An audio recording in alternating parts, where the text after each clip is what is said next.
और साज सज्जा में भी समय लगता है, इसलिए थोड़ा सा सत्र लेट है। लेकिन मैं ये सभी विद्वानों से आग्रह करूंगा कि वे अपने बात को बड़ी सारगर्भित रूप से और अच्छे तरीके से, मैं ये भी आपसे बताना चाह रहा हूँ कि ये जो विषय है वह हमारे आध्यात्म और जीवन से जुड़ा हुआ है। इसी उप विषय में मैंने एक चीज़ और रखी है, वो है विविध शिक्षा में विविधवाद। ये वाद क्या है, क्योंकि हम तो पढ़ते हैं प्रतीकवाद है, बिंबवाद है, यथार्थवाद है, आदर्शवाद है, साथ ही आजकल तो वाद क्या है उससे भी हम रूबरू होंगे कि वाद की स्थिति को कितना प्रासंगिक है, कितना अप्रासंगिक है। तो इन सब विविध विषयों पर यहाँ पर परिचर्चा होगी और हम सभी विद्वानों के वक्तव्य से फलीभूत होंगे, हम उसको लाभ प्राप्त करेंगे। और मैं इसी के साथ अपने वक्तव्य को समाप्त करता हूँ। जय हिंद।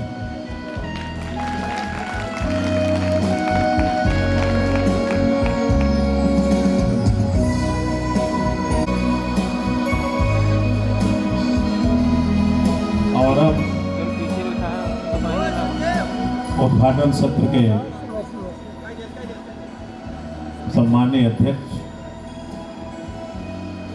समाज में मनुष्यता, समता, इस विद्यालय के प्रबंधक, हमारे अत्यंत घनिष्ठ आज के इस सभा के अध्यक्ष माननीय डॉक्टर जगदीश सिंह पटेल जी से निवेदन करता हूं कि कृपया आवें और हमें उद्बोधित करें। आदरणीय डॉक्टर जगदीश सिंह पटेल जी।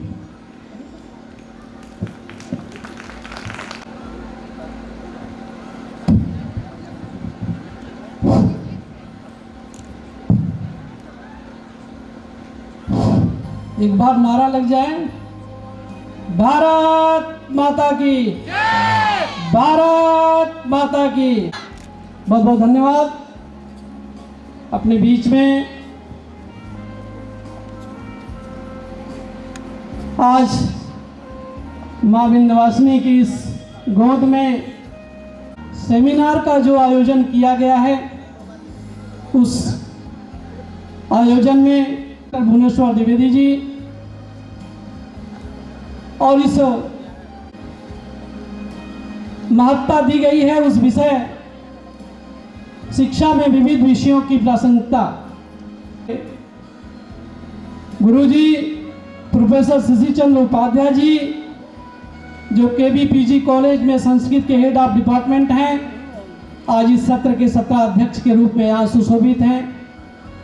और अपने बीच में मुख्य वक्ता के रूप में आउट ऑफ कंट्री लीबिया से चलकर पटना में आप इस समय हैं मुख्य वक्ता प्रोफेसर अनिल प्रसाद जी अंग्रेजी के, और अपने वक्तागण में doctor Ambush Pandey ji KB college Hindi departments, doctor Kuldeep Pandey ji KB PG college history departments, और डॉक्टर उपेंद्र पांडे जी सोनभद्र से चल के आए हुए हैं। और अपने बीच में जैसा कि इस कार्यक्रम का सूत्रधार कह लीजिए, इस कार्यक्रम के मुख्य संचालक कह लीजिए, मिर्जापुर जनपद के प्रथम वक्ता, संचालक, जो भी कह लीजिए, हम लोग भी एक साथ, मैं भी सर्विस में था जब 2004 में सर्विस रिजाइन किया, 2003-4 में, तो निश्चित रूप से उसी समय से हमारे बड़े भैया श्रीमान राजेंद्र त्रिपाठी उर्फ लल्लू तिवारी जी, पूरा जनपद आपको किसी भी मिनिस्टर का कार्यक्रम होता है, किसी भी बड़े आईएएस का कार्यक्रम होता है, कर्मचारियों का भी कोई कार्यक्रम होता है, तो निश्चित रूप से सकुशल संचालक के रूप में बड़े भाई राजेंद्र त्रिपाठी जी जाने जाते हैं। मैं आप सभी को प्रणाम करता हूं, और आप सभी को, जितने भी हमारे नीचे प्रोफेसर्स बैठे हुए हैं जो अगले सत्र में यहाँ पर उपस्थित होंगे, निश्चित रूप से मैं आप सभी गुरुजनों को प्रणाम करता हूँ और आप सभी को धन्यवाद देना चाहता हूँ कि इतना दूर से चल करके माँ विंध्यवासिनी की गोद में स्थित एसएसपीपीडी पीजी कॉलेज के इस प्रांगण में निश्चित रूप से यह हमारा क्षेत्र अति पिछड़ा और नक्सल प्रभावित क्षेत्र था। आज हम लोग गर्व के साथ कहते हैं कि निश्चित रूप से हमारा यह मणिहार तहसील मिर्जापुर जनपद का बहुत ही अति पिछड़ा और नक्सल प्रभावित क्षेत्र था। लेकिन आज इस क्षेत्र की बच्चियां और बच्चे ये चैलेंज करते हैं, विश्वविद्यालय स्तर पे अपने मार्क्स लाते हैं, यह दिखाते हैं कि नहीं, अब हम पिछड़े क्षेत्र में नहीं हैं, मैं अग्रणी भूमिका निभाने को तैयार हूं। और इस क्षेत्र में मैंने 11 शिक्षण संस्थानों को खड़ा करके बच्चों और बच्चियों के अभिभावकों से संचालित करता हूं। इसमें ऐसे गुरुजनों का ही सहयोग है, आप जैसे बच्चों और बच्चियों के अभिभावकों का सहयोग है, नीचे बैठे हुए हमारे गुरुजनों का सहयोग है, कहीं न कहीं किसी न किसी जगह से मुझे सहयोग अवश्य मिलता। धन्यवाद देना चाहता हूं कि ऐसा सेमिनार, अंतर्राष्ट्रीय स्तर का सेमिनार अभी इधर इस क्षेत्र में कहीं नहीं हुआ है। ऐसे विद्वानों को सुनिए, समझिए, ज्ञान को अंदर ग्रहण करिए और उसको जमीन पे समाज में अपने जूनियर बच्चों के बीच में प्रदर्शित करने का काम करिए। क्योंकि कई डिपार्टमेंट्स के यहाँ पर प्रोफेसर आए हैं, अपनी अपनी बात और अपने अपने सत्र में रखेंगे। आप निश्चित रूप से अनुशासन बना करके इस क्षेत्र के गरिमा को, इस कॉलेज की गरिमा को, इस अपने प्रिंसिपल और सभी प्रवक्तागण के गरिमा को बनाए रखें। लोगों को लगे कि नहीं भाई, मैं इतना दूर, ये क्योंकि मैं अपने को अपने जंगली एरिया मानता था, मैं अपने को पिछड़ा एरिया अभी भी मानता हूँ, लेकिन शिक्षा के क्षेत्र में जो आमूल चूल परिवर्तन हुआ है वो आप जैसे गुरुजनों की देन है। क्योंकि मैं हमेशा केबी बिनानी से जुड़ा रहता हूँ, सभी डिपार्टमेंट्स के प्रोफेसर से मिलता रहता हूँ, कुछ न कुछ नई चीज़ सीखता रहता हूँ और मैं अभी बहुत कुछ सीखूंगा, अभी बहुत कुछ करना है इस क्षेत्र के लिए। निश्चित रूप से आप सभी को पुनः धन्यवाद देते हुए अपने वाणी को विराम देता हूँ। जय हिंद, जय भारत।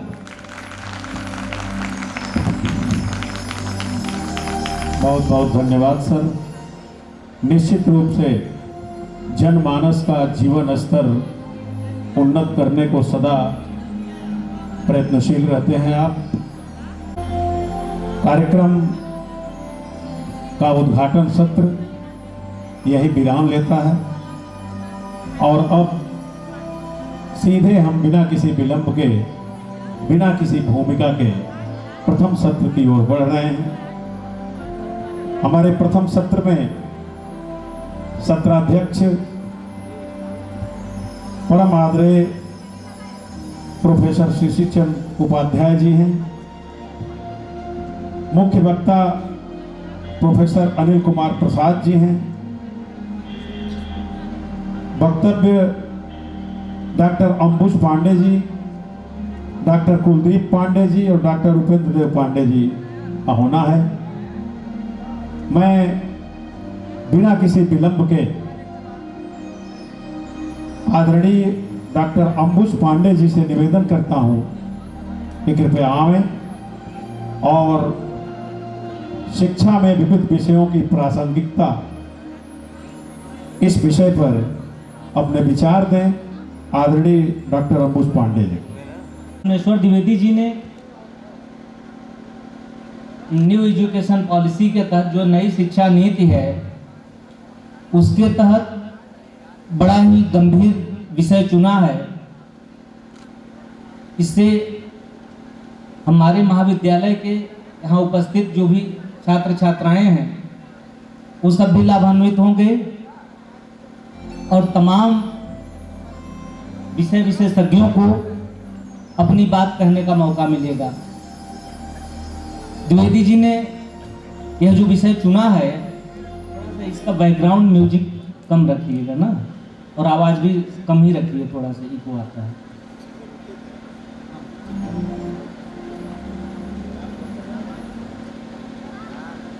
साथियों, इधर न्यू एजुकेशन पॉलिसी में अभी हम लोग अध्यापक हैं, तमाम विश्वविद्यालयों में ओरिएंटेशन के लिए, रिफ्रेशर के लिए जब भी जाते हैं तो हर जगह 4-5 व्याख्यान सस्टेनेबल डेवलपमेंट पर होता है, सतत विकास को लेकर। सतत विकास में हम अपनी आगामी पीढ़ी को कौन सा दाय छोड़ के जाएंगे। लगातार पर्यावरण का क्षरण हो रहा है।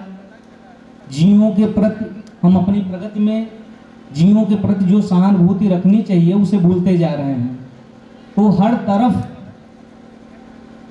विकास की दौड़ में ऐसी चीज़ों का नुकसान होता जा रहा है जिससे हमारी आने वाली पीढ़ियां लगातार प्रभावित होंगी।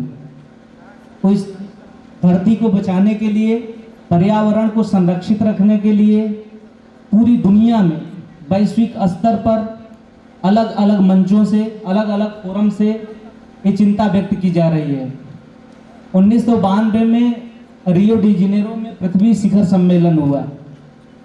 उसके बाद से लगातार पूरी दुनिया में अब वैज्ञानिक हैं, वो डार्क मैटर की तलाश कर रहे हैं। ब्रह्मांड में डार्क मैटर क्या है? ओजोन परत का छेद बढ़ता जा रहा है। जो हमारी CFC गैसेज निकलती हैं उनकी वजह से वो जो हमारी छतरी है सुरक्षा की, उसमें क्षरण हो रहा है। पूरी की पूरी वो लेयर इरोड हो रही है। उसके अलावा अब ये अलग अलग किया जाता है। हमें उस वैसा दिशा निर्देश दिया जाता है कि हम कुछ ऐसी कार्य पद्धति, मानसिकता रचें, कुछ इस दिशा में ऐसा करें जिससे वनस्पतियों का, जीवों का, पर्यावरण का, नाना चीज़ों का संरक्षण हो सके। तो यह पैटर्न, मेरी जो मूल चिंता है, यह पैटर्न पश्चिम का पैटर्न है। इस पैटर्न पर अंधाधुंध हमें आगे बढ़ने की जरूरत नहीं है। मैं भारतीय वाङ्मय से, भारतीय साहित्य से कुछ ऐसे प्रसंगों का जिक्र करूंगा, ऐसे प्रसंगों का संदर्भ आपको दूंगा कि हमारे यहाँ पर्यावरण, पश्चिम का जो इतिहास है, उनके यहाँ तात्कालिकता पर बहुत जोर दिया जाता है। जो कुछ होता है तत्काल होता है। उनकी त्वरा भी वैसी ही है, वैज्ञानिक प्रगति भी उनकी वैसी है। हम लोग वैज्ञानिक प्रगति में पीछे रह गए। सांस्कृतिक विकास हमारा बहुत आगे था, लेकिन उनके वैज्ञानिक प्रगति के हम पिछलग्गू बन गए। अब वो कहते हैं प्रकृति को संरक्षित करने के लिए राम का प्रसंग है, आप लोग जानते होंगे, बचपन से हम लोगों को ये शिक्षा दी गई है। जब सारे चेतन जीवधारियों से सीता जी का पता ठिकाना पूछ पूछ कर राम थक जाते हैं, तो अंत में पूछते हैं, हे खग मृग है मधुकर श्रेणी, तुम देखी सीता मृग नैनी। उनसे कम्युनिकेट कर रहा है व्यक्ति। राम जब एक वनवासी के रूप में आते हैं तो ये सहचर हैं उनके, इनसे वो बात करते हैं। तो ये वनस्पति, ये जीव, ये पादप, ये पौधे हमसे अलग कहाँ हैं? ऐसा ही प्रसंग पद्मावत में मलिक मोहम्मद जायसी लिखते हैं। मानुष घर घर पूछ के पूछन निकली पंख। जब मनुष्यों की बिरादरी से वह निराश्रित हो जाती है नागमती, तो वह पक्षियों की बिरादरी में पूछने निकलती है। और जिस मारण दशा का वह वर्णन करते हैं जायसी, कहती है, पीयूषे कहो संदेशड़ा, हे भंवरा हे काग, सो धन बिरह जर मुई, तेहिक धुआं हम लाग। वह पक्षियों को अपने संदेश का निमित्त बनाती है, माध्यम बनाती है। कहती है कि भंवरा और काग, भंवरा और कौआ, तुम दोनों काले हो, जाकर उस रत्नसेन से मेरी बात अपने वर्ण के माध्यम से कहना। सो धन बिरहिन जर मुई, वह विरहणी नागमती जो है वह जलकर मर गई। हम लोग उस मार्ग से गुजर रहे थे, उसका धुआं पड़ा और हम लोग काले हो गए। यह सह अस्तित्व की बात है। हमारे यहाँ जो सह अस्तित्व की अवधारणा है, उसमें ये जीवधारी, ये वनस्पतियाँ, ये सारी चीजें हमसे अलग नहीं हैं। इसके अलावा तमाम ऐसी बातें हैं। द्विवेदी जी ने अपने शुरुआती संबोधन में कहा कि जो कुछ हम करते हैं हमारे दैनंदिन जीवन में, हमारे कार्य व्यापार में, तमाम ऐसी चीजें हैं जहां हम मूल्यों का निर्धारण कर सकते हैं, क्या करनी है, क्या अकरनी है, क्या संरक्षण योग्य है। इन सारी चीज़ों को हम बिना किसी नई परिपाटी के, हमारे यहाँ सब उपलब्ध है, हम उसी से अपना मार्गदर्शन कर सकते हैं। और इस विषय पर अपने अपने वक्तव्य देने के लिए हमारे यहाँ मंच पर उपस्थित हैं तमाम विद्वान। मैं अपनी बात यहीं समाप्त करके प्रबंधक जी को और द्विवेदी जी के प्रति अपना साधुवाद ज्ञापित करूंगा कि उन्होंने यहाँ इतना बड़ा आयोजन किया। उन्होंने बताया कि अति पिछड़ा एरिया था कभी, जो जगह अति पिछड़ी थी आज वहाँ अंतर्राष्ट्रीय सेमिनार करा रहे हैं। तो ये आपकी संकल्प शक्ति का द्योतक है और हम ऐसी ही आशा करते हैं कि भविष्य में इस तरह के आयोजन आप करते रहेंगे और क्षेत्र का विकास करने के लिए संकल्पित रहेंगे। धन्यवाद।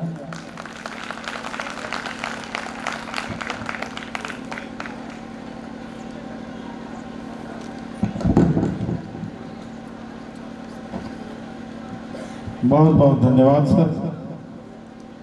अभी आप वक्तव्य सुन रहे थे डॉक्टर अंबुज पांडे जी से। शिक्षा में विविध विषयों की प्रासंगिकता एक बार मैं पुनः याद दिलाऊं, इस संगोष्ठी का यह विषय है। यद्य शकुंतलेति हृदयं संपृष्टम उत्कंठया कंठस्थम विद्वाष्पवृत्ति कलुषः चिंता जड़म दर्शनम। विद्वान लोग हैं, मैं इस पर बहुत नहीं बोलूँगा। मैं इसी श्रृंखला में डॉक्टर कुलदीप पांडे जी से निवेदन करता हूं कि कृपया आवें और आज के विषय पर हमें उद्बोधित करें। आदरणीय डॉक्टर कुलदीप पांडे जी।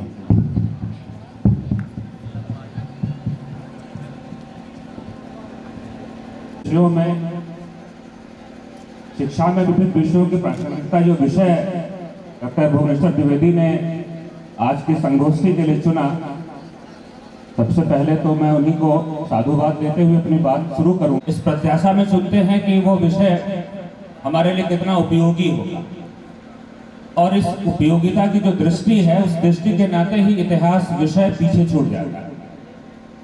सरकार भी कहती है कि ऐसे विषयों को पढ़ना और पढ़ाना चाहिए जिससे रोजगार मिले। के युग के हिसाब से तब तो अच्छा है, अन्यथा की स्थिति में आप अपने विषय को छुपाते थे। लेकिन चूंकि मैं इतिहास का विद्यार्थी हूं, इस नाते इस बात को पूरे नेक्स्ट टू साइंस है। विज्ञान के बाद कोई सबसे बड़ा विज्ञान है तो वो इतिहास है। प्रश्न खड़े हो रहे होंगे आपके मन में। हम सब कहते हैं कि इतिहास विज्ञान के बाद आता है, इसके पीछे का आधार है। हम इतिहास में कोई बात करते हैं तो उसके पीछे हम विज्ञान को आधार बना के ही कुछ कहते हैं, क्योंकि हम कहते हैं कि हम तथ्यों के आधार पर अपनी बात करते हैं और तथ्य अपने आप में विज्ञान होता है, वो सत्य होता है। और उस सत्य को ही आधार बनाकर हम उसको अपने विद्यार्थियों के सम्मुख, अपने श्रोताओं के सम्मुख, अपने समाज के सम्मुख रखने का प्रयास करते हैं। इसलिए इतिहास आज की शिक्षा हो या पुरातन शिक्षा हो या भविष्य में आने वाली शिक्षा होगी, उसका मुख्य आधार होगा, क्योंकि यह हर विषय का आधार होता है। हर विषय का, हर व्यक्ति का, हर समाज का, हर राष्ट्र का अपना एक इतिहास है, और यह इतिहास तथ्यों पर आधारित होना चाहिए। और तथ्य पर आधारित होगा तो उसमें वैज्ञानिकता होगी, उसमें एक दृष्टि होगी, और उस दृष्टि को लेकर यदि समाज का निर्माण और राष्ट्र का निर्माण होगा तो हम जिस राष्ट्र के निर्माण के लिए नई शिक्षा पद्धति में विषयों को प्रवेश करा रहे हैं, उसमें हमको सफलता मिलती है। इतिहास का दूसरा जो पक्ष होता है, उसकी सरसता होती है, उसका सरलता होता है। और इस नाते कई बार इतिहासकार जब लिखता है तो वो ऐसी बातें कह जाता है जो थोड़ी वैज्ञानिकता से अलग दिखती है। उसको सहज सरल बनाने के क्रम में वो ऐसी बातें कह जाता है कि श्रोता या विद्वान जन उस पर प्रश्न खड़े करने लगते हैं, लेकिन उसका जो मूल होता है वो विज्ञान होता है। इस नाते इतिहास में कई बातें जो होती हैं वो मुख्यतया हमारे मानसिकता को प्रदर्शित करती है, हमारा मनोविज्ञान तय करती है। जिस तरह के इतिहास से हम बड़े होते हैं उससे हम प्रेरित होते हैं। यदि हमारा इतिहास यह बताया जाए कि हमारे इतिहास में हमारी सामाजिक व्यवस्था, हमारी आर्थिक व्यवस्था, हमारी सांस्कृतिक व्यवस्था, हमारी राजनीतिक व्यवस्था अच्छी नहीं थी, तो वह बालक जो इतिहास पढ़ता है उसके मन में हमेशा हीन भाव रहेगा, और इस हीनता के साथ वो जब बड़ा होता है तो वह समाज और राष्ट्र के निर्माण में अपना योगदान जब करता है तो निश्चित रूप से उसके अंदर की वो जो हीन भावना होती है वह बार बार प्रस्फुटित होती है। इस नाते इतिहास आज की शिक्षा में सबसे प्रासंगिक विषयों में से एक है। कुछ संदर्भों के साथ मैं अपनी बात आगे बढ़ाऊंगा। जब हम इतिहास की बात करते हैं तो हम सबको बचपन से याद होगा, सभी ने इतिहास पढ़ा है। हर व्यक्ति का इतिहास होता है, समाज का इतिहास होता है, राष्ट्र का इतिहास होता है। एक उदाहरण से हम इस बात को पुष्ट कर सकते हैं कि इतिहास हमारी मानसिकता और हमारे मनोविज्ञान को तय करता है। यदि आपका अतीत अच्छा बताया गया है तो हम कहते हैं कि हमारे पूर्वज बहुत अच्छे थे, हमारे पूर्वज हर दृष्टि से समाज में प्रतिष्ठित थे, तो हमारी प्रतिष्ठा बढ़ती है। हम कहते हैं कि हम जिस परिवार से आते हैं, जिस गांव से आते हैं, जिस क्षेत्र से आते हैं, वो बहुत बढ़िया था, उसमें बड़े बढ़िया काम होते थे। यह हमारी मानसिकता को प्रदर्शित करता है। और लेकिन इतिहास एक सॉफ्ट विषय भी बन जाता है कई बार, क्योंकि जब भी राजा होता है और राजा जब अपने इतिहास का सृजन कराता है या करवाता है तो वह इस बात का ध्यान नहीं रखता कि सत्य का उद्घाटन है, और इसी नाते इतिहास कई बार एकांगी हो जाता है। भारत के इतिहास की बात करें तो यह तो एक सामान्य सी परंपरा सी हो गई है कि सबसे पहले कुछ परिवर्तन करना है तो अपने इतिहास में ही परिवर्तन करना है। लेकिन इस इतिहास के परिवर्तन में हम यह भूल जाते हैं कि हमारा समाज अब वह नया समाज है, नए वैज्ञानिक युग में रहता है, विषयों की समझ रखता है, इसलिए वो उसका मूल्यांकन भी करता है। हमारे कह लेने से इतिहास नहीं हो जाता, उसका वो तथ्यपरक विश्लेषण करने के बाद ही उसको स्वीकार करता है। इतिहास को हम सब ने एक फ्रेमवर्क में बांध रखा है। कई बार मैं कहता भी हूं कि जैसे ब्लैक बोर्ड पे पढ़ाते समय अध्यापक की सीमा होती है कि वो ब्लैक बोर्ड पे ही लिखेगा, ब्लैक बोर्ड के बाहर जाके नहीं लिखेगा। हमने अपने इतिहास को ऐसा ही ब्लैक बोर्ड बना रखा है, और इस ब्लैक बोर्ड के आगे पीछे अगल बगल जाने में हमको संकोच होता है, और इसी नाते हम इतिहास को एक दृष्टि देकर छोड़ देते हैं, और यही हमारे प्रश्न की शुरुआत कराता है। जैसे एक उदाहरण से समझना है तो 1921 के पहले सिंधु घाटी सभ्यता का उद्घाटन नहीं था। हम सबको ध्यान में होगा, बचपन में पढ़ा होगा सबने कि जब रेल लाइनों का विस्तार हो रहा था, उसी क्रम में आज का जो पाकिस्तान है उसमें हड़प्पा और मोहनजोदड़ो की चर्चा आती है। वहाँ पे कुछ टीले जैसे मिले और रेल लाइन को घुमा के ले जाना संभव नहीं था, तो उस समय के अंग्रेज इंजीनियर्स ने उसकी खुदाई कराना शुरू किया और वहाँ एक बड़ी सभ्यता का उद्घाटन हो गया। इसका मतलब ये हुआ कि 1921 के पहले भी सिंधु घाटी सभ्यता थी, लेकिन उसके पहले हम सिंधु घाटी सभ्यता को नहीं पढ़े। हम मान लेते थे कि पाषाण काल के बाद वैदिक सभ्यता आई और उसके बाद का इतिहास हम जानते हैं। इस तरह की जो बातें होती हैं वो हमको ये बताती है कि हमने अपनी सीमाओं का अतिक्रमण नहीं करने का मन बना रखा है। हमने मान लिया है कि जो हमको बताया जाता है वही सत्य है, उसके आगे पीछे का सत्य नहीं। अभी अम्बुज जी साहचर्य की बात कर रहे थे, पर्यावरण की बात कर रहे थे। हमारे यहाँ इतिहास लेखन और जो पश्चिम की इतिहास लेखन की अवधारणा है, दोनों में मूलभूत अंतर है। हम इतिहास सकारात्मक बातों के साथ शुरू करते हैं, इसलिए हमारे इतिहास में अच्छी बातें ही आपको सुनने और सुनाने को मिलती है। चाहे वो पौराणिक आख्यान हो या वैदिक आख्यान हो। आप कहीं भी आप किसी भी संदर्भ को उठाएंगे तो आपको यह महसूस होगा कि वहाँ पे वही बातें बताई जाती हैं जो हमको प्रेरित करती हैं, जो हमको आगे बढ़ने के लिए दिशा दिखाती है। इसलिए हमारे इतिहास लेखन का जो दृष्टि था वो दूसरा था। इसलिए हमारे इतिहास लेखन में कई बार समय काल का उल्लंघन दिखाई देने लगता है। लेकिन पश्चिम की अवधारणा क्या थी? पश्चिम की अवधारणा कार्य कारण संबंध पे चलती थी। जो भी कार्य होगा उसका एक कारण होगा, इस कारण के नाते हम उस चीज को बताएंगे। लेकिन इस कार्य कारण संबंध में भी बाद में इसी अंग्रेजों ने, जहां से ये पश्चिम की अवधारणा आती है, उन्होंने हमारे इतिहास को तोड़ मरोड़ कर प्रस्तुत करने का प्रयास किया। और इसी नाते हमारी जो मानसिकता है, हमारा जो मनोविज्ञान है, अपने परिवार के बारे में, अपने समाज और राष्ट्र के बारे में कहीं न कहीं वह यह भाव पैदा करता था कि हमारे अंदर वो सब चीज़ें नहीं। हमने यह मान लिया, एक समय वसुधैव कुटुंबकम का नारा देने वाला यह देश यह मान लिया कि हमारा परिवार माने हमारे माँ बाप और भाई बहन तक सीमित हो।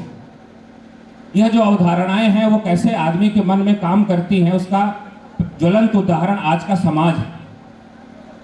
हम प्राचीन कालखंड के कुछ इतिहास के प्रसंगों की चर्चा करें, उससे भी हम इतिहास के मूल विषयों को समझ सकते हैं। हम सब ने पढ़ा है कि सिकंदर महान था, महान रहा होगा। उसने यूनान से अपनी विजय यात्रा शुरू की और भारत तक आया और भारत से वापस चला गया। हम सिकंदर महान को महान मान के छोड़ देते हैं, लेकिन उसमें एक घटना आती है। सिकंदर के लौटने के बाद सिकंदर के जो सिपाही हैं, उनके जो साथ आए लोग हैं, वह भारत में आगे बढ़ने से मना कर देते। उनको ये बताया जाता है कि मगध क्षेत्र में एक बहुत बड़ा राजा है जिसके पास इतनी सेनाएं हैं, इतने घोड़े, हाथी, रथ हैं, उनसे हम विजय नहीं प्राप्त कर सकते। लेकिन इस बात को हमारे इतिहास में उस तरह से जगह नहीं दी। हमारे मन में यह बताया गया कि सिकंदर था, उसके मन नहीं किया इसलिए आगे नहीं बढ़ा, मन किया होता तो आगे बढ़ जाता और हमको पराजित कर देता। उसी में एक संदर्भ आता है सेल्यूकस, सिकंदर का सेनापति था सेल्यूकस, और उसके बारे में एक संदर्भ आता है। वह भी हमारे इतिहास को तोड़ मरोड़ कर प्रस्तुत करने की अंग्रेजी चाल को बताता है। सेल्यूकस के बारे में कहा जाता है कि उसने अपनी बहन हेलन की शादी हमारे एक महान सम्राट अशोक के साथ करता है, चंद्रगुप्त के साथ करता है। तो चंद्रगुप्त, हम सब जानते हैं कि जो पराजित होता है उसके साथ कोई अपनी बहन या लड़की की शादी नहीं करता, विजेता की शादी होती। लेकिन यहाँ पे उल्टा हो रहा है, और जो वह मांगता है, जो संधि होती है, उस संधि में जो कुछ लेन देन होता है वह भारत के पक्ष में है। तो हम कैसे मान सकते हैं कि हमारा देश पराजित हुआ? और यदि वो पराजित सेल्यूकस नहीं हुआ तो वापस क्यों चला गया? इस तरह की तमाम बातें आपको प्राचीन कालखंड में भी दिखाई देंगी, जिससे यह पता चलता है कि हम राजनीतिक दृष्टि से भी कमजोर नहीं थे।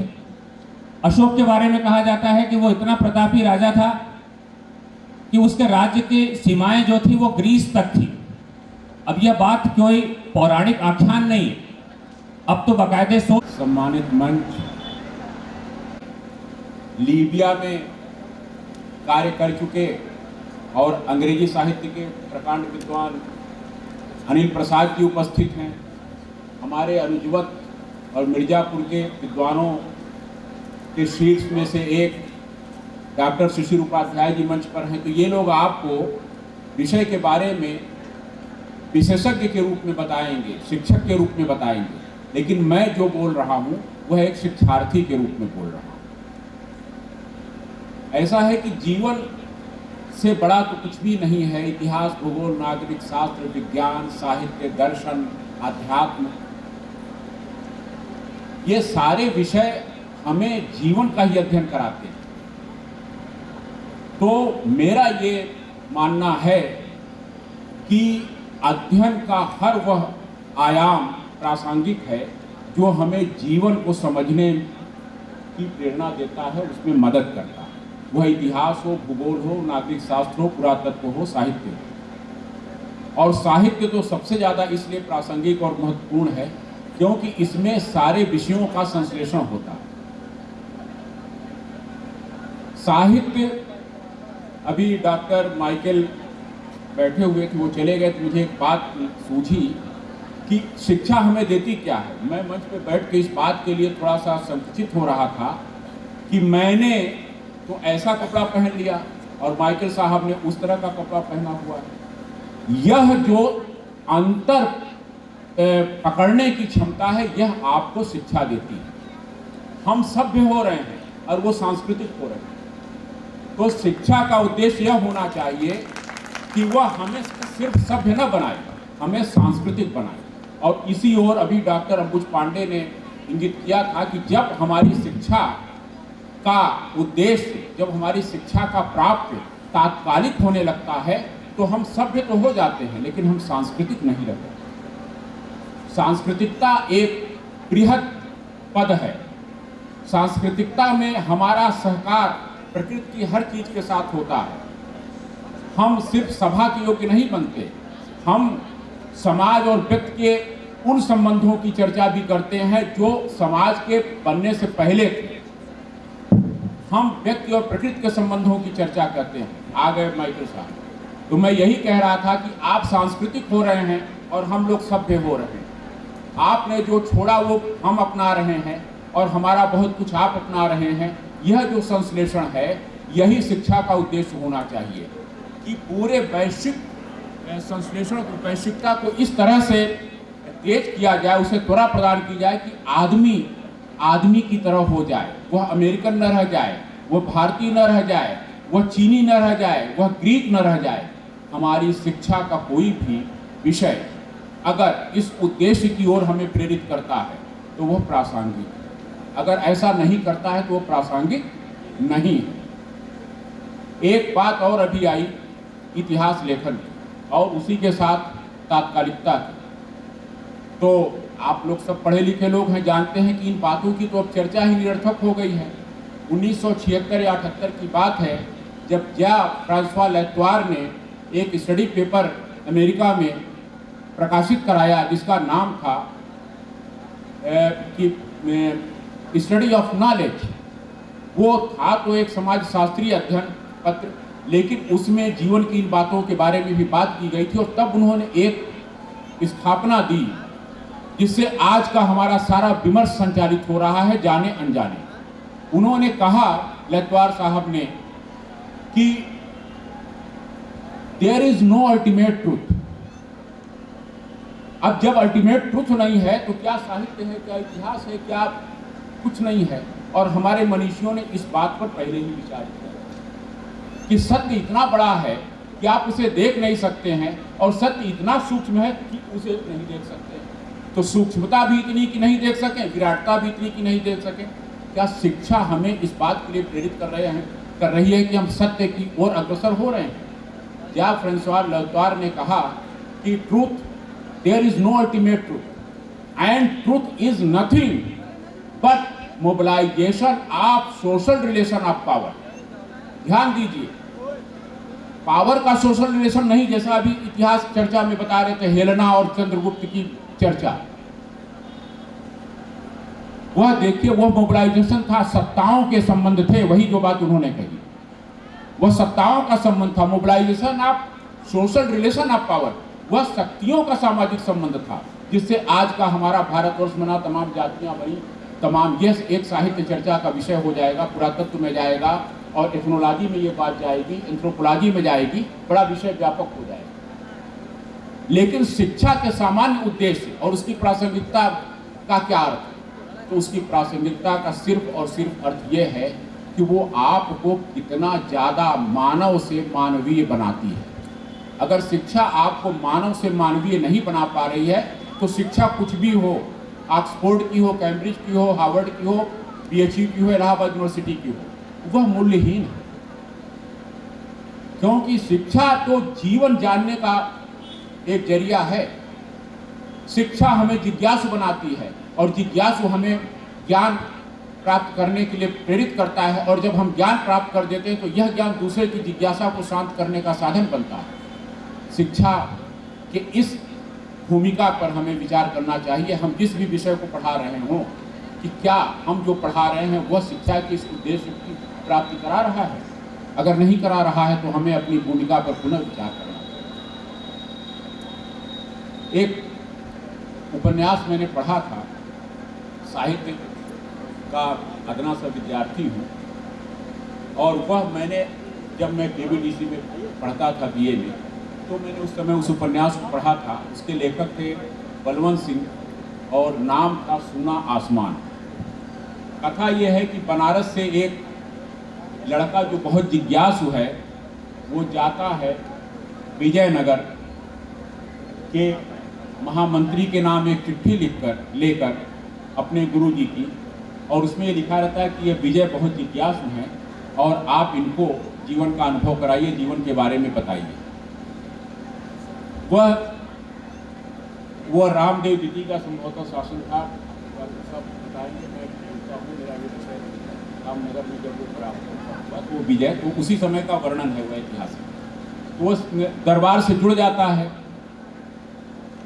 उसी समय अफ्रीका से एक शिकारी आता है, अंतर्राष्ट्रीय सेमिनार है, तो वह शिकारी भी अंतर्राष्ट्रीय था। उसका नाम था नाकराना।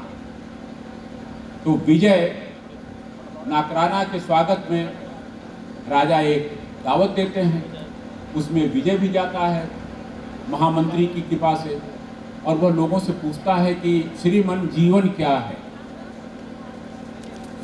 तो वह नाकराना से भी पूछता है कि आदरणीय जीवन क्या है। नाकराना, याद रखिए, नाकराना शिकारी है, अफ्रीका से आया हुआ। तो वो पूछता है कि आदरणीय जीवन क्या है। नाकराना जवाब देता है कि जीवन कुछ नहीं है, एक आखेट है, जो नहीं करता है कर लिया जाता है। शिक्षा हमें आखेटक और आखेट दोनों के बीच का अंतर समझाती है। विषय बहुत लंबा हो जाएगा, अभी हमारे विद्वान का बोलने के लिए बाकी हैं, और मैं तो मुख्य कथा में छेपक के रूप में आ गया, क्योंकि मैं किसी दूसरे सत्र में अधिसूचित हूँ बोलने के लिए। लेकिन मैं सिर्फ इतना ही कहूँगा कि हर विषय प्रासंगिक है, शिक्षा का हर आयाम प्रासंगिक है। अगर वह आदमी को आदमी बनाने की बात करता है, अगर वह हमें अनुवीक्षण की शक्ति देता है, अगर वह हमें प्रतिकूल स्थितियों को अनुकूल बनाने के लिए प्रेरित करता है, अर्थात हमें सांस्कृतिक बनाता है, सिर्फ सभ्य नहीं, तो वह शिक्षा प्रासंगिक है। वह किसी विषय के माध्यम से हो, किसी व्यक्ति के माध्यम से हो, किसी स्थिति के माध्यम से हो, किसी भी उपकरण के माध्यम से हो, ऐसी शिक्षा ही प्रासंगिक शिक्षा है। और इसलिए शिक्षा का हर आयाम, हर विषय की शिक्षा प्रासंगिक है। धन्यवाद।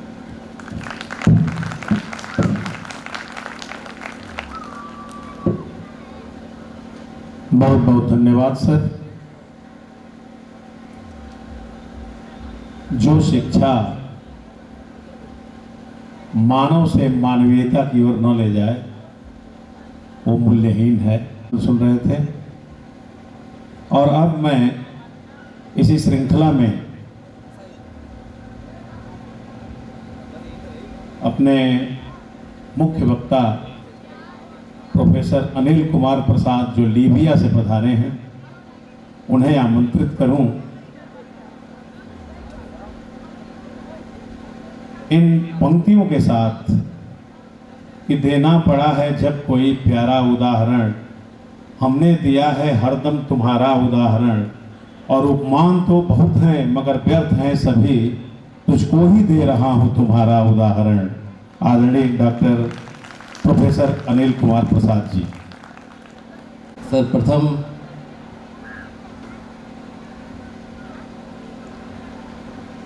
इस उम्दा शेर के लिए संचालक महोदय का बहुत बहुत आभार। मंच पर बैठे सभी सम्मानित विद्वत गण का वंदन अभिनंदन। मंच के समक्ष बैठे हमारे विद्यार्थी, हमारे सहकर्मी जो काफ़ी दूर दूर से आए हैं, और ख़ास करके डॉक्टर माइकल टी बलूनेक, जिनसे हिंदी में बात करने का सुबह में अवसर मिला, बड़ा अच्छा लगा। जब मैं गणेशगंज से आ रहा था तो हमारे सहयात्री आदरणीय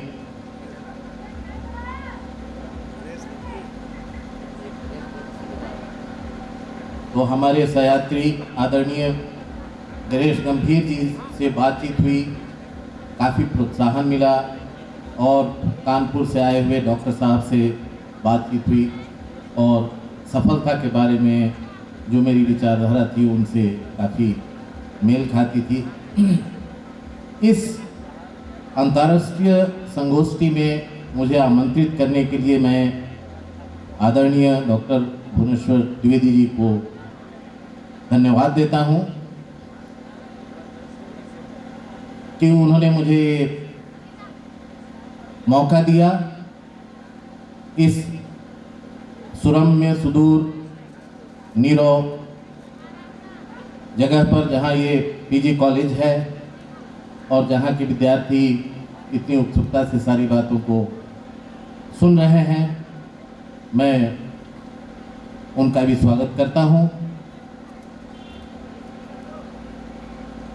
जब उन्होंने मुझे आमंत्रित किया था और इस विषय वस्तु के बारे में बताया था, शिक्षा में विविध विषयों की प्रासंगिकता, तो मुझे काफ़ी अच्छा लगा कि आज लोग इसके बारे में इस समय सोच रहे हैं कि कौन सा विषय प्रासंगिक है और किस रूप में है, और उस पर चर्चा हो रही है, जो कि एक बहुत महत्वपूर्ण समय है इस कॉलेज के लिए और हम सभी लोगों के लिए। और जो हमारे पूर्ववर्ती वक्ताओं ने जो बातें कही हैं साहित्य के सिलसिले में, पर्यावरण के सिलसिले में, इतिहास लेखन के सिलसिले में, उससे भी मुझे काफ़ी प्रोत्साहन मिला। और मैं जो संस्कृत में कहते हैं ज्ञानम भारः क्रियाम विना, अगर मेरे उच्चारण में कोई त्रुटि हो जाए तो माफ़ करेंगे, तो एप्लीकेशन अगर नहीं है उस सब्जेक्ट का तो वो विषय जो है वो मरा हुआ है। आज मैं तो विश्वास नहीं करता हूँ समय के लीनियर प्रोग्रेशन में, मैं उसके साइक्लिक प्रोग्रेशन में विश्वास करता हूँ। लेकिन आज साल का आखिरी दिन है तो मैं अपनी बात अंग्रेजी के एक महत्वपूर्ण कवि फिलिप लार्किन की ट्री शीर्षक कविता के आखिरी पंक्तियों से करता हूँ। दे सीम्स टू से the year is dead, begin afresh, begin afresh, begin afresh। मैंने अंग्रेजी भाषा और साहित्य पर ही बोलना उचित समझा और मेरा विषय है English in the digital and multilingual age, या rethinking education in the digital age. मैं अपने वक्तव्य को 4 भागों में बांटता हूँ, शायद थोड़ा लंबा हो जाए, और इतनी दूर से आया हूँ तो कुछ तो बोलना ही होगा, नहीं तो रघुवीर सहाय के शब्दों में लोग कहेंगे कि बोला तो बहुत लेकिन कहा क्या। तो इसको मैं 4 भागों में विभक्त करता हूँ। पहला है the importance of English today.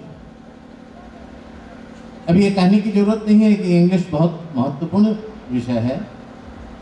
मुझे पता नहीं है कि इस कॉलेज में किस स्तर पर वो पढ़ाई होती है, शायद साहित्य की पढ़ाई नहीं होती होगी, भाषा की होती होगी, लेकिन मैं कुछ डेटा पेश करना चाहता हूँ जिससे कि मेरी बात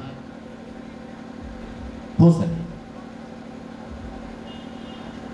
2 बिलियन लोग इस संसार में अंग्रेजी बोलते हैं और एक दूसरे को अंग्रेजी बोलने लिखने में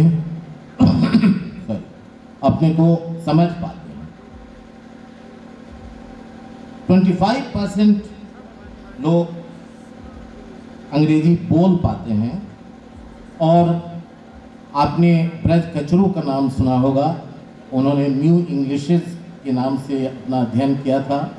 उसमें वो 4 कंट्रीज जो अंग्रेजी बोलते हैं उसमें यूएस, यूके, ऑस्ट्रेलिया, न्यूजीलैंड और कनाडा का नाम दिया। उसके अलावा हमारे भारत की तरह, नाइजीरिया की तरह कई देश हैं जहां अंग्रेजी की प्रधानता है और अंग्रेजी के बिना काम नहीं चलता है। अंग्रेजी की खासियत एक ये है कि इसके पास लार्जेस्ट वोकैबुलरी है। डेविड क्रिस्टल जो यूनिवर्सिटी ऑफ रीडिंग के बहुत बड़े भाषाविद हैं, हमारे बच्चे अगर अच्छी अंग्रेजी सुनना चाहें तो उनको YouTube पर सुन सकते हैं। उन्होंने कहा कि vocabulary is the Everest of the English language. और उन्होंने ये बात अपनी encyclopedia of the English language में कहा। और हम सभी जानते हैं कि ये एक बहुत महत्वपूर्ण विषय है in the world of academia. 17 से 20 टॉप यूनिवर्सिटीज़ में अंग्रेजी की पढ़ाई होती है मुख्य रूप से वर्ल्ड के, और 95% जो वर्क फोर्स है वर्ल्ड का वो अंग्रेजी यूज़ करता है। अगर आप अंग्रेजी जानते हैं तो आप की इनकम जो है 28% पर मंथ बढ़ सकती है। और हॉलीवुड, नेटफ्लिक्स, यूट्यूब पर 60% कंटेंट जो है वो अंग्रेजी सीखने सिखाने के लिए है। तो ये काफ़ी प्रैक्टिकल लैंग्वेज है जिसको साइंस, एविएशन, डिप्लोमेसी और भी सभी क्षेत्रों में, ऑनलाइन वर्ल्ड में इसका यूज़ है, जिससे इसकी महत्ता बढ़ जाती है। लेकिन मेरा दूसरा पार्ट है कि इंग्लिश एकेडमिक सब्जेक्ट क्यों है और कैसे है। और आप सभी जानते हैं कि इससे जॉब अपॉर्चुनिटीज है, नौकरी मिलने में आसानी होती है।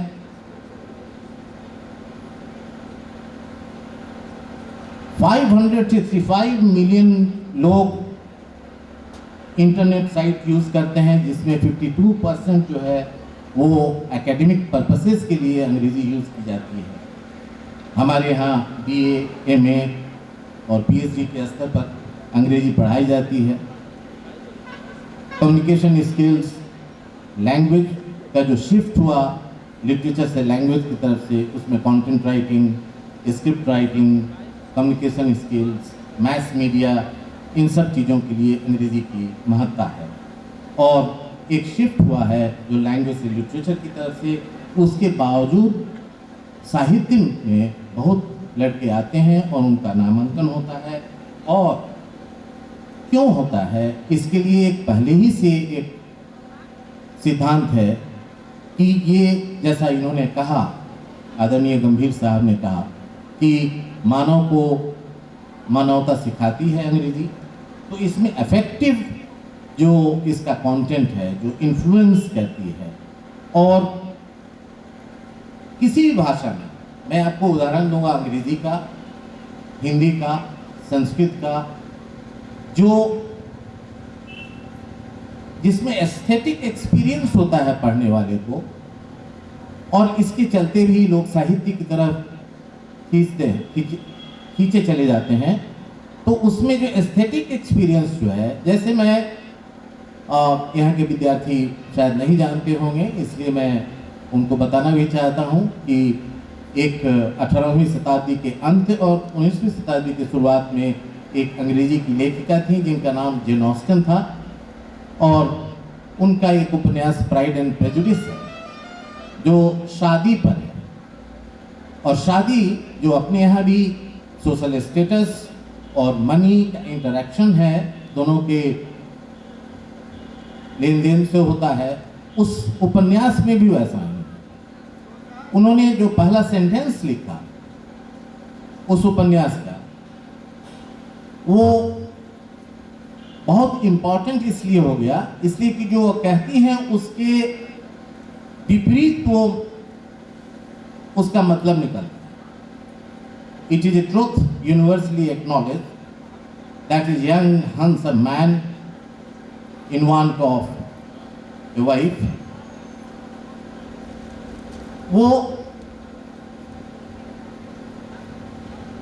वो आदमी अपनी शादी की तलाश में नहीं है, बल्कि वहाँ के जो परिवार हैं, जो वो आदमी आता है, यंग आदमी, तो वो लोग उसकी तलाश में घूमते हैं। ये जो आयरनिकल जो सेंटेंस है, ये बहुत इम्पॉर्टेंट हो जाता है। इसमें शब्द चयन, व्याकरण और बहुत सी चीज़ें हैं जिसको हम कहते हैं कि literature gives us something more. वो मोर है जिसकी मैं चर्चा बाद में करता हूँ। ऑस्टन को लेडी शेक्सपियर भी कहा जाता है, इसलिए कि उनके उपन्यास में उतना कसाव है। उनके फर्स्ट चैप्टर में वो जो चीज़ें हैं जो सारे उपन्यास के बारे में रहती हैं, जैसे शेक्सपियर का फर्स्ट सीन जो है वो बहुत इम्पॉर्टेंट होता है। मैं जस्ट 2 उदाहरण शेक्सपियर का देता हूं जो आप समझ सके। मैं बहुत ऐसे उदाहरण लाया हूं जो बहुत सिंपल हैं। मैकबेथ एक दुखांत नाटक है शेक्सपियर का, जिसमें fair is foul and foul is fair करके एक पंक्ति है। ये पूरे नाटक का निचोड़, जिसमें लाइफ जो इतना आयरनिकल है, जिसमें एक अच्छा आदमी खराब हो सकता है, एक खराब आदमी अच्छा हो सकता है, ये जो विडंबना है उसको वो रेखांकित करता है।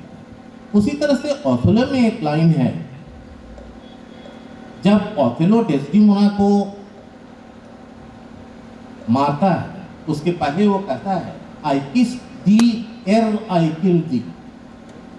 आप देखेंगे कि इस छोटी सी पंक्ति में लेवल्स ऑफ लिंग्विस्टिक एनालिसिस जब करेंगे तो शब्द चयन के समय, व्याकरण के समय, पंक्चुएशन मार्क के समय, वो कितनी गहराई की बात है और कितना सिमेट्रिकल है। तो साहित्य में एक खिंचाव है, जो एस्थेटिक एक्सपीरियंस है, जो हमको अपनी ओर खींचता है। आप इतिहास लेखन की बात कर रहे थे। साहित्य इतिहास नहीं है, लेकिन वो इतिहास के बारे में एक दूसरे ढंग से बात करता है। आप देखेंगे प्रथम विश्व युद्ध के समय में और उसके बाद जो कविता लिखी गई टी.एस. एलियट द्वारा, उनकी कविता का नाम है the love song of J. Alfred Prufrock. और उन्होंने उस समय जो अवसाद आया वातावरण में, उसके बारे में उन्होंने लिखा। और कविता में let us go then you and I when the evening is spread out against the sky like a patient is raised upon a table. यहाँ पर जो उपमा है, यहाँ पर जो कंपैरिजन है, इवनिंग जो है वो बीमार है, बोरिंग है, मोनोटोनस है। इसको आगे बढ़ाते हुए उन्होंने अपने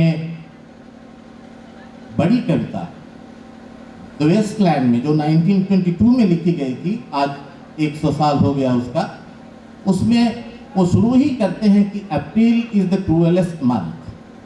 अब ये बात हमको समझ में नहीं आती है कि अप्रैल क्रूएलेस्ट क्यों है, इतना पैराडॉक्सिकल क्यों है। और फिर वो दिखाते हैं कि हमारे पास सारी चीजें हैं, वर्षा है, हरियाली है, लेकिन धरती उर्वरक नहीं है, उर्वरा शक्ति उसकी क्षीण हो गई है। और उस स्टेरिलिटी को वार से जोड़ते हैं। अभी जो वार हो रहा है यूक्रेन में, आप समझ सकते हैं। मैं 2 बार अपने विदेश में कार्य करने के दौरान 2 बार इवैक्यूएट होकर इंडिया आया हूँ। एक बार यमन में मैं जब काम करता था, यमन में मैं 17 साल काम किया, और एक बार इवैक्यूएट होने की नौबत आ गई थी, लेकिन जान बच गई। दूसरी बार लीबिया में हम लोग इवैक्यूएटेड होकर के आए, और उसमें कितनी परेशानी होती है। आदमी एक दूसरे को परिचित है लेकिन पहचानता नहीं है। पैसा आपके जेब में है लेकिन आप कुछ खरीद नहीं सकते हैं। आप घर लौट के जा पाएंगे कि नहीं, इसकी कोई गारंटी नहीं। तो उस समय जब वेस्टलैंड में जो मानव मूल्यों की चर्चा हो रही थी, उसमें मानव मूल्यों की चर्चा है, और उस चर्चा में ये है कि अगर स्पिरिचुअलिटी नहीं है तो जीवन जो है वो सफल नहीं होगा, जीवन में उर्वरा शक्ति नहीं आएगी। और इसलिए एलियट ने संस्कृत के उपनिषद से दा दत्ता दा दवाध्यम दा गम्यते का विजडम उसमें डालते हैं कि अगर आप किसी को दे नहीं रहे हैं, आप सिंपैथाइज नहीं कर रहे हैं। आजकल सिंपैथी के बदले हमारे यहाँ इम्पैथी शब्द का बहुत इस्तेमाल होता है, जिसको हम सहानुभूति नहीं कहते कि समानुभूति कहते हैं। और आप अपने को कंट्रोल नहीं करते हैं। अगर आप कंट्रोल नहीं कर पाते हैं तो आपका सारा जीवन बेकार है, आपकी शिक्षा बेकार है। बस मैं एक उदाहरण देना चाहता हूँ। वो जिस तरह से संस्कृत लिटरेचर से उन्होंने उदाहरण लिया, जिसको हम एल्यूजन कहते हैं, रेफरेंसेस कहते हैं, उस तरह से उन्होंने ग्रीक मैथोलॉजी से लिया। उसमें एक्टियन और डिएना का एक प्रसंग आता है। एक्टियन हंटर हैं, डिएना वन की देवी हैं। उनको कोई देख नहीं सकता है, लेकिन उनको नहाते हुए जब एक्टियन देख लेते हैं तो वो गुस्सा हो जाती हैं। और एक्टियन के जो हाउंड्स हैं, उनके जो हाउंड्स हैं एक्टियन के, वो उनकी रक्षा नहीं कर पाते हैं, इसलिए कि डिएना उनको एक स्टैग, एक मृग में बदल देती हैं और उनके ओन हाउंड्स जो हैं उनको चीर फाड़ करके नष्ट कर देते हैं। तो कहने का मतलब ये है कि अगर आप अपने पैशंस को कंट्रोल नहीं करेंगे, आपकी शिक्षा है, आपको स्किल है, आपके पास शौर्य है, बहादुरी है, सब है, लेकिन अगर आप अपने को संयमित नहीं रख सकते हैं तो फिर जीवन बेकार है। तब शांति की स्थापना नहीं हो सकती है। जो एलियट कहते हैं कि कविता का अंत करते हैं शांति शब्द से, शांति शांति शांति, शांति की स्थापना नहीं हो सकती है। और एलियट को इस समय आशा है कि अगर ऐसा हो तो उर्वरक क्षमता आ सकती है, पुंसत्व आ सकता है। लेकिन सेकेंड वर्ल्ड वॉर के बाद तो स्थिति इतनी भयावह हो गई कि सैमुअल बेकेट ने अपने वेटिंग फॉर गोदो में लिखा, nothing is to be done, कुछ किया ही नहीं जा सकता है। फिर भी जब नागासाकी पर एटम बम का विस्फोट हुआ और उस समय Faulkner Nobel Prize acceptance speech में उन्होंने कहा कि मैन मस्ट प्रिवेल, और उन्होंने कहा कि लिटरेचर, साहित्य की रचना आदमी के आत्मा को और एनरिच करने के लिए होती है। वो कहा मैन मस्ट प्रिवेल। हेमिंगवे ने अपने उपन्यास द ओल्ड मैन एंड सी में कहा कि man is born to be defeated but not to be destroyed, to be destroyed but not to be defeated। तो आपको डिफिटिस्ट फेटलिस्टिक मैसेजेस नहीं हैं, पॉजिटिव मैसेजेस हैं कि मनुष्य को मनुष्य बनना, उसमें उसके मूल्यों को रखना, ये है। तो अभी हमने कहा कि एस्थेटिक एक्सपीरियंस जो है वो इतना अट्रैक्टिव है, इतना फैसिनेटिंग है कि वो आदमी को साहित्य की तरफ खींचता है। उसकी प्रासंगिकता पर हमको कोई दलील नहीं देनी है, इसलिए कि वो वेल एस्टैब्लिश्ड है, वो चाहे अंग्रेजी साहित्य हो या हिंदी साहित्य हो। अंग्रेजी साहित्य का एक अलग आयाम है जो कि चूँकि वो जॉब अपॉर्चुनिटीज़ उसके साथ है, तो उसका एक अलग आयाम है। और मैं एक दो उदाहरण और दूंगा। जो विद्यार्थी लोग हैं वो शायद इसको समझ सकें। स्टूडेंट्स को कुछ किताबें जरूर पढ़नी चाहिए। अगर वो ओरिजिनल नहीं पढ़ सकें तो एब्रिज्ड एडिशन पढ़ना चाहिए। उनको चार्ल्स डिकेंस जरूर पढ़ना चाहिए। चार्ल्स डिकेंस के एक उपन्यास ए टेल ऑफ टू सिटीज जो कि फ्रेंच रिवॉल्यूशन पर है, में मैं एक उदाहरण देता हूं। उसमें एक डॉक्टर मैनेट हैं जो कि बहुत नामी डॉक्टर हैं। उनको वर्साय के प्रिजन में डाल दिया जाता है और वो दिन भर रात भर वो जूता सीते हैं। वो फटे हुए जूते को सिलाई करते हैं। इसी तरह से वो क्यों करते हैं? इसी तरह से सैलेस मार्नर जो उपन्यास है उसमें सैलेस मार्नर दिन रात कपड़ा बुनते हैं। उनको कोई परेशानी है जिसको भुलाने के लिए वो कपड़ा बुनते हैं। मार्केज के उपन्यास में भी उसका प्रोटैगनिस्ट जो है, उसका हीरो है, वो 50 साल तक एक लड़की से जो कि औरत हो जाती है और शादीशुदा हो गई है उससे उसका इंतजार करता है। लेकिन इस बीच में वो बहुत ऐसी काम करता है जिसको हम क्रूरता कह सकते हैं। लेकिन क्यों करता है? उसको भुलाने के लिए करता है, उसको उस तरफ उसका ध्यान नहीं जाए इसके लिए। अब साहित्य में इस तरह की चीजें क्यों आ रही हैं? इतना आयाम क्यों है उसका? इतना उसका फलक विस्तृत क्यों है? उसमें वो क्या कहना चाहता है और क्यों? यही इसकी साहित्य की यही एस्थेटिक एक्सपीरियंस है जो कि उसका स्ट्रेंथ है और जिससे पाठक खींचे चले आते हैं। मैं इसके पहले जब मैं हिंदी की तरफ आऊँगा तो मैं एक अंग्रेजी का अंतिम उदाहरण देना चाहता हूँ। Robert Frost. बच्चों को कविताएं पढ़नी चाहिए, कुछ कवियों का सिलेक्शन करना चाहिए और उन कविताओं को पढ़ना चाहिए। आप चाहे किसी भी डिसिप्लिन के हों, आप साहित्य पढ़िए, उससे आपके व्यक्तित्व का विकास होगा, आपकी पर्सनालिटी का एनरिचमेंट होगा। रॉबर्ट फ्रॉस्ट की एक कविता है stopping by woods on a snowy evening. उसकी लास्ट 4 पंक्तियां बहुत महत्वपूर्ण हैं और उसको आप देखिए कि हम कहते हैं कि poetry is a perfect combination of sound, sense and structure. अगर पोएट्री में साउंड नहीं है तो पोएट्री नहीं है। अगर लय नहीं है, रिदम नहीं है तो कविता नहीं है। आप देखें कि कितनी सूक्ष्मता से इन्होंने कितनी बड़ी बात कह दी है। The woods are lovely, dark and deep, and I have promises to keep, and miles to go before I sleep, and miles to go before I sleep.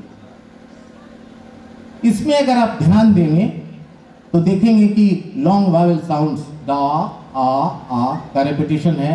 Repetition को इन्होंने कितने माइन्यूट ढंग से और एंड को जो जीवन की कंटिन्यूटी है उसको इन्होंने कितने सूक्ष्मता से उसको पेश किया।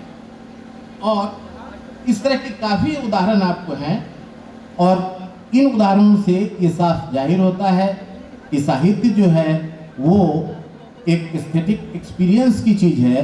उसके साथ साथ उसको पढ़ने से लैंग्वेज डेवलपमेंट भी होता है। आपका लैंग्वेज अच्छा होगा, आप अच्छे लेखक बनेंगे। अगर आप अच्छे रीडर हैं तो आप अच्छे लेखक बनेंगे और आप अच्छे चिंतक बनेंगे। एक वायरन जो रोमांटिक पोएट थे उन्होंने कहा है कि a drop of ink make a million think. आप कुछ लिखते हैं और जो दूसरा पढ़ता है तो वो सोचने को मजबूर करता है और आप सोचते हैं। हिंदी में अब मैं कुछ उदाहरण आपको देता हूँ। आदरणीय गंभीर जी जानते होंगे, अरुण कमल जी बहुत बड़े कवि हैं और उनको साहित्य अकादमी पुरस्कार मिल चुका है। उन्होंने बादशाह खान को, जिनको सीमांत गांधी और बच्चा खान भी कहा जाता है, उनको उन्होंने देखा और बुढ़ापे पर एक कविता लिखी। एक खास आदमी को देखकर एक कविता लिखने के बाद उसमें कुछ एक्स्ट्राऑर्डिनरी क्या आता है जो हम याद रखते हैं। उन्होंने लिखा बुढ़ापे पर, न थकान न विवशता न स्यापा, हो तो आदमी की नोक हो बुढ़ा, जिंदगी की नोक हो बुढ़ा। तो ये जिंदगी की नोक से क्या मतलब है और ये एक्सप्रेशन आता कैसे है? तो आप साहित्य जब पढ़ेंगे, जब बच्चे कुछ किताबें जो चार्ल्स डिकेंस के उपन्यास, कुछ कविताएं, वर्ड्सवर्थ, फिलिप लार्किन, शेली की कुछ कविताएं पढ़ेंगे तो लैंग्वेज डेवलपमेंट होगा और उससे एक एनरिचमेंट होता है, उससे एक अंदर से एक चीज़ आती है जिसको हम कहते हैं कि literature gives more and that takes you an extra mile. वो आपको आगे ले जाता है। आपके एक और महत्वपूर्ण कवि केदारनाथ सिंह एक बात कहते हैं और वो बहुत सीधी भाषा में एक बात कहते हैं। वो कहते हैं कि उसका हाथ अपने हाथ में लेते हुए मैंने सोचा दुनिया को हाथ की तरह गर्म और सुंदर होना चाहिए।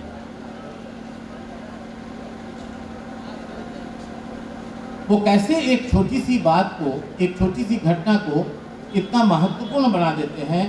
आप निराला को पढ़ें, उनकी छोटी कविताओं को पढ़ें, केदारनाथ सिंह को पढ़ें, आप धूमिल को पढ़ें जो कहते हैं कि लोहे का स्वाद उस लोहार से मत पूछो, घोड़े से पूछे जिसके मुंह में लगाम।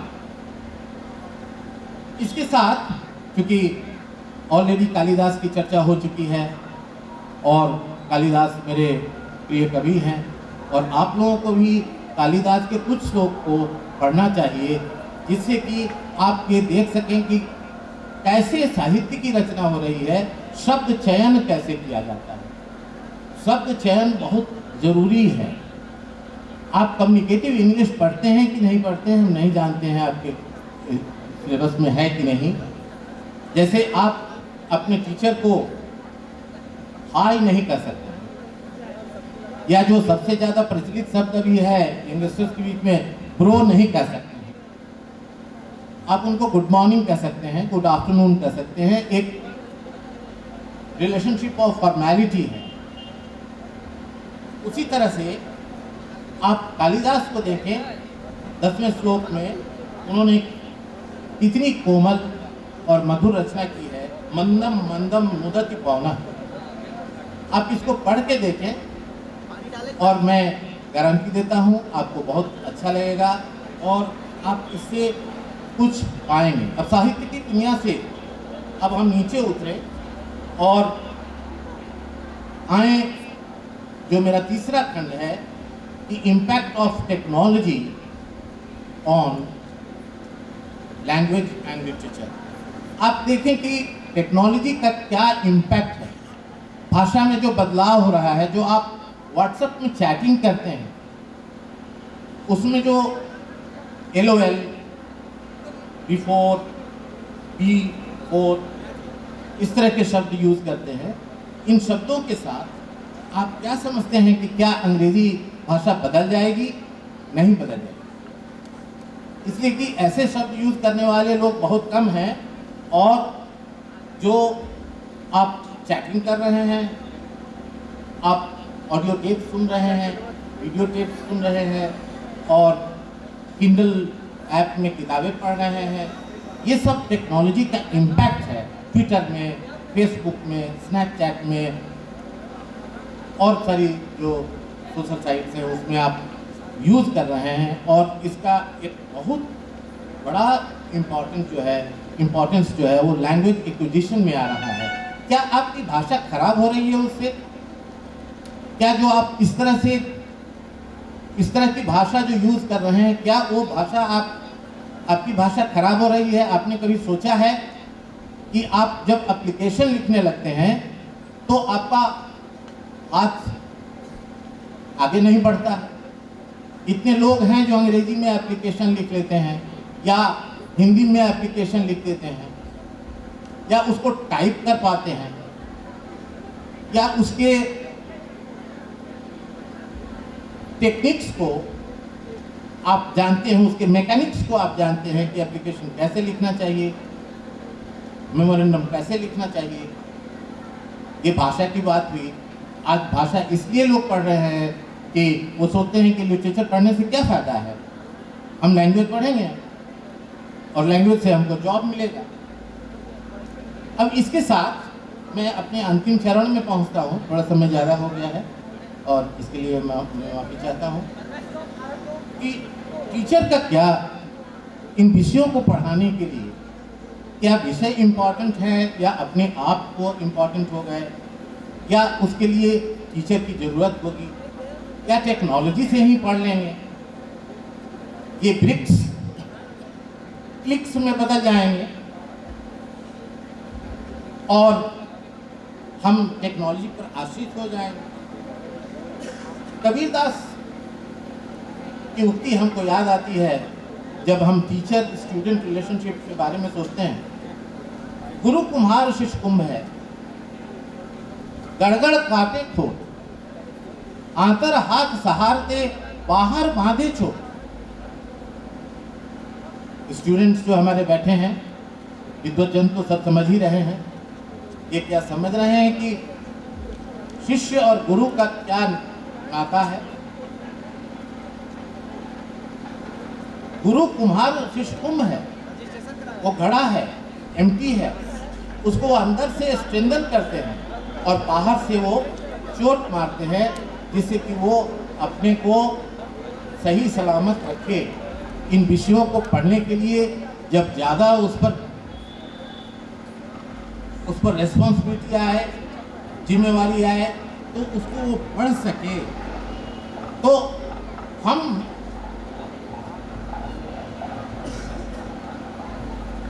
भाषा और साहित्य को किस उद्देश्य से पढ़ें? हम इस उद्देश्य से पढ़ें कि केवल हमको इन्फॉर्मेशन नहीं मिले, केवल हम इन्फॉर्मेशन नहीं जमा करें।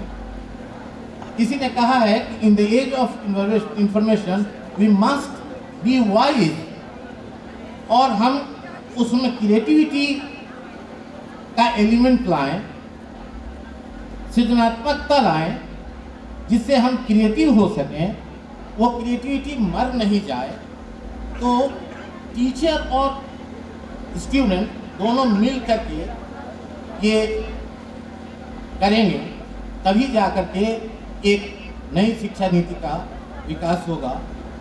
आप देखें कि नए शब्दों का उपयोग करते हैं, जो साहित्य में नए शब्दों का उपयोग होता है। आप yahoo.com टाइप करते हैं, लेकिन आपको पता नहीं है कि याहू शब्द जो है वो गलिवर्स ट्रैवल से आया है और एक नया शब्द है जो कि जिसका अर्थ बदल गया।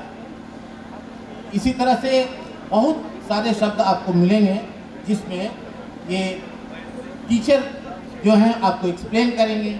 और साहित्य पढ़ने के समय में जो एंग्शियस रीडर है, जो इनसिक्योर रीडर है, उसको वो एप्रिसिएशन सिखाएंगे, उसको रस लेना सिखाएंगे, रसास्वादन कराएंगे। और इसमें हमको उक्ति याद पड़ती है जिसमें कहता है कि appetite must precede appreciation. Appetite होना चाहिए, रसास्वादन होना चाहिए, जिससे कि हम